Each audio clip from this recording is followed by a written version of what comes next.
President. Mr. President. You have a second? Excuse me. Mr. President. The American vice presidency, so close to the epicenter of political power, yet so easy to mock. At least HBO's Veep makes it look so easy. Our own Don Steinberg joins us now with the details of his interview with the show's creator. Hi, Don. How are you doing? I'm great. How are you doing? So season 2 of the Veep picks up this weekend. Tell us where we find our beloved vice president, Celia Meyer, at this point. Well, as the second season starts, you know, she's a first-term vice president, and we start the second season after midterm elections. So she's a little more established and actually has made her mark and proved that she can sway voters, and so gets a little more power in the administration. So we start to see some of the president's staffers being mean to her now too. Because, you know, in Washington, power is everything, and you know, in this country we always say there's no prize for second place. Right. I'm not sure that really counts for the VP job because it's complicated. They are a heartbeat away from the most powerful job in the world, yet their role is a little bit undefined. And is that where the show has found comedy gold, really? It is. Yeah, it's great because she's constantly frustrated by the president giving her kind of menial assignments occasionally, and people not giving her respect. And the whole show is kind of built around everyone insulting each other and rubbing each other's face in things.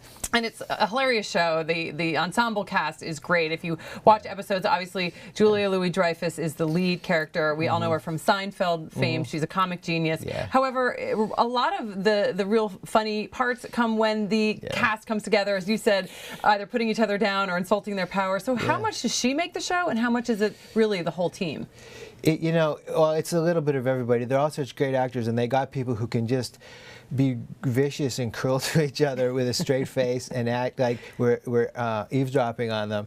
But she's great. I mean, she had this great role in Seinfeld, and I think it took her a while to get back to that kind of self-centered, great character that she does so well. Now, you had access to the show's creator, Armando Iannucci. Right. What insight did he give you about how the show came about and the behind-the-scenes goings-on? Well, he's a brilliant comedian from Scotland, and he's done stuff for the BBC and had this great political show over there called The Thick of It, which was sort of the original idea. It was sort of set in the world of British ministers, which is sort of their version of semi-powerful people. So when they came to the United States, they were like, well, what are we going to do? You know, they looked at Secretary of State, Governor, Senator, and then they were like, yeah, Vice President. It's so, the joke potential is there, because you know, you're close to power, but nobody really respects you.